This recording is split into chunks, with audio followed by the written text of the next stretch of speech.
Hello, ntxoog, tu. I hope you're all having a wonderful day. Thank you for taking the time to come and listen to today's story with me. This story was brought by a sister whose child was taken by some punsong. So let's listen to what happened. Have you ever had your child gone missing? I did, and this is how it went. Every summer, my family would rent a land to grow produce. I remember this like it was yesterday. At the time, my son was 2 years old and I was on my way to work, so I dropped him off to be with my parents at the farm. About 20 minutes later, I received a call from a woman. I was still on the phone with my brother, so she left a voice message.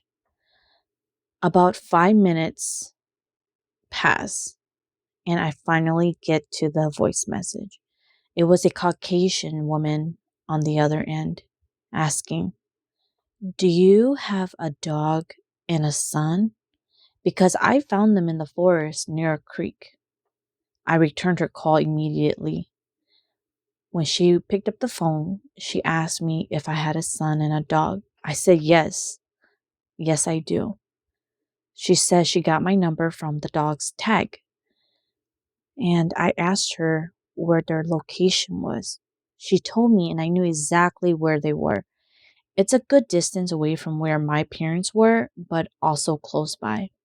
I let the woman know that I am on my way to their location, but for now to stay there, and I will call my parents to meet them since they are closer. I call my mom quickly to let her know about the location and the situation. My mom answered and she said, "Cú trình thiệt tú hia tụi mi ấu na ở chàng gọi chỉ li bờ na cũng có tí sơ chàng gọi chỉ li bỏ na cũng chết tông gọi li." And I told her, "Mom, muối tụ bỏ mi cả đứa nữ nó hô đó cú na hay tiền nữ thiệt tú thiệt ấu nhớ tuổi lúc hai chúng ta na." And cái chú chú mu chong cái. So my mom and my dad, they rushed to get my son. I stayed on the phone until they got there. Then that was the first time my son went missing. Not even a year goes by, and my son, along with my parents, went to visit my brother on his farm down in South Carolina. And once again, he disappears. They went to visit for a couple weeks only, and my parents decided that they wanted to stay longer. So I bought a plane ticket to go pick up my son. The day before my flight, I got a call from my mom. Her words brought tears to my eyes. Mi tu pao, kumu shojena, kumu karachi, eugin tata, gu jehu nu jehu nu jahai te tai no, gu hura nu, hete kun chamber ho plona, you could honga kim ho jeli, e o second so, ye yo ja, udaka hura nu ho chili chite na, je ku kiem de jon. Yo ja ni ho plona. Tonde kun jeke to keo ku po ilu che de de shima ku chpo he tie po yeru che ne chon lo chi yo na de shi ku po ne chon ning tơ je ku de chen chen ning tơ jong ye li nu yo to ke mu to to che tie de shi po ri ja in da ke nu chon di tơ chi li pa chu li nu plo ni na e ku chpo he te nu mu ko tu. My heart dropped and I started to cry. A million thoughts started racing through my mind. Like, did he get kidnapped? What if I never see him again? Who took him? I called my brother quickly and asked him what to do. He told me to call the cops and that he will call his friends around there to see if they've seen my son. I was so in shock that I couldn't even function, but I did call the cops and I booked a flight that leaves in an hour from Minnesota, where I'm from. I cried and cried and I prayed to my ancestors. and my loved ones who has passed for their help. Thọ potiyo thogane ba kun tiek to ten nu bole utoneo. Then I call my niece to come take me to the airport. I cried silently in the car, and she finally asked me, "Are you okay? Like, what's wrong?" I cried and told her that my son went missing. She didn't know what to say to comfort me, so she just listened to me cry. Right when I checked in and headed to the gate, my mom called me and told me that one of my brother's friends found my son. But he was 30 minutes from where my parents were. He stated that my son was on a hill alone crying. I felt relieved, but was still shocked. And just the thought of my son being on a hill, all alone, crying, broke my heart. I felt so impatient, and the flight felt so long. When I arrived to my son, it was late, so he was already asleep. I held him tightly as endless tears rolled down my cheeks. I apologized to my mom, as I know that it caused her some worries and that this was not the first time. When we came back home the next day, I called a shaman friend to help look into it. I went to her house the following day after with my 3 stacks of joss paper, 12 incense sticks, 8 candles, and $40 for her and her guide's assistance. When I arrived, I handed her husband the items for the session as he was her helper. I sat in front of her beautiful rose gold altar and waited patiently as she prepares the joss paper and set up her altar for the session. She grabs some joss paper and starts waving it in front of me and asks me to tell her what happened. The faster she waved the joss paper, the more negative energy there are. After I finished telling her what happened, she told me that it was some bonzong who took him. They lured him with a tricycle and took him because he was sad that he doesn't have a father in his life. His biological father has never been there for him and would only come around when it's convenient. I asked if there was anything we can do about it. She told me that she will bring the bonzon and have a talk with them.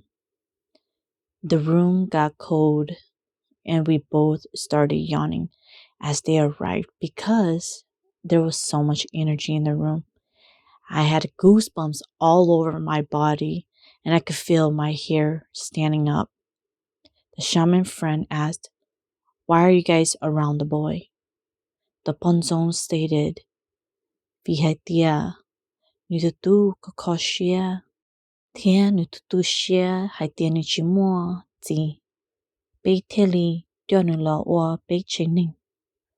Totu nutua ntate, ye being done was she, hair being done in yaw, garnichisa kokoshia." The shaman lady then told me that there's a little hill on the farm where they like to take him and hide him there so no one can see him. So I asked them, "Why do you keep taking him? Because this is not the first time." They replied, "Be like your new behete be sa or she ne. Hitch darling dola, be just sa, he go take on ye, gon chai." I was so upset due to the fact that these damn bonzong dared to take my son for fun. Really? My blood started to boil as I could only think about killing them. I screamed to the shaman friend and told her to kill them all. She captured them using her joss papers and burned them. She told me that if they're pure, then they might escape the fire, but if they're not, then they will die in the fire. She also told me that my son is gifted and that he can see them due to his third eye being open, and especially because he hasn't lost any baby teeth yet. I let her know that it's funny she says that because lately I've been feeling this creepy, eerie feeling like someone's been watching us through our window. My son has been looking out our window a lot and sometimes even talking while he's looking out. He even tried to jump out one time. She said it's because he sees them as his family too. And because his third eye is open, then he can see them and play with them. I asked her to close his third eye, and ever since then, he stopped staring out the window, but he does still go there from time to time. A few months pass, and he started wetting the bed. For some reason, I felt off. So I called my shaman friend again and asked for her help. She told me that there's a little ponzon who has been hitting him in the stomach until he wets the bed. I was so upset at the thought of someone hurting my child. I asked that the shaman lady capture her and kill her. Chị tôi nè nín tê cái tàu tụi mèo bón sông này nè. Thôi nên tê cái tàu tàu cho ý mi ple tụi bón sông này nè. Chị đi lọ kia thế. Vậy thôi nó lon tới nè lon đó tụi nè nín tớ. She tụi nè tê she tụi nè nín tớ. Cho cái tàu tụi nè thế. Chị nè mua tụi nè cho nè tụi chị còn nè tụi chị mua nè lỡ cho cho nó ấy có lên thế đi tàu. Chị thằng tớ tụi nè nín hay được quay thế. Do hai tia tụi mình ở bên trong đó nếu mua ít linh nhẹ á, chị tiêu rồi nếu mua ít linh gì thế, thôi nếu hai linh đó ta kia sưởi chê, tụi chị lo kia nữa,แต่是这种好hai tia tụi chị nữa gà xế rồi hay nữa tao tối rồi nè chị nữa cho hai được quay tia, queen bao tia, khó của tụi bên nhẹ tia của tụi mình ở ổn đó, nhưng chỉ do là chị của yo chị, sao đi chả đâu có. Then he left. That night, I felt a presence in my room, so I called my shaman friend and asked her to look into it. She told me that it was the dad and that he just missed his wife and daughter. That's why he came to visit us. But he promised to not visit anymore, which he did keep his promise, and I haven't felt his presence since. Also, ever since that time, my son has been better over the years, and he hasn't encountered any more ponzon or hasn't gone missing.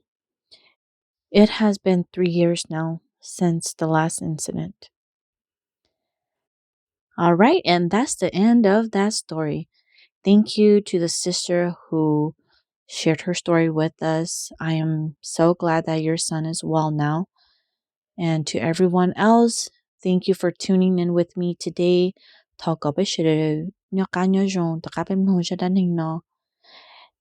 If anyone has any true stories that they would like to submit, please message us. Our email is in the bio, and I will see you all in the next one.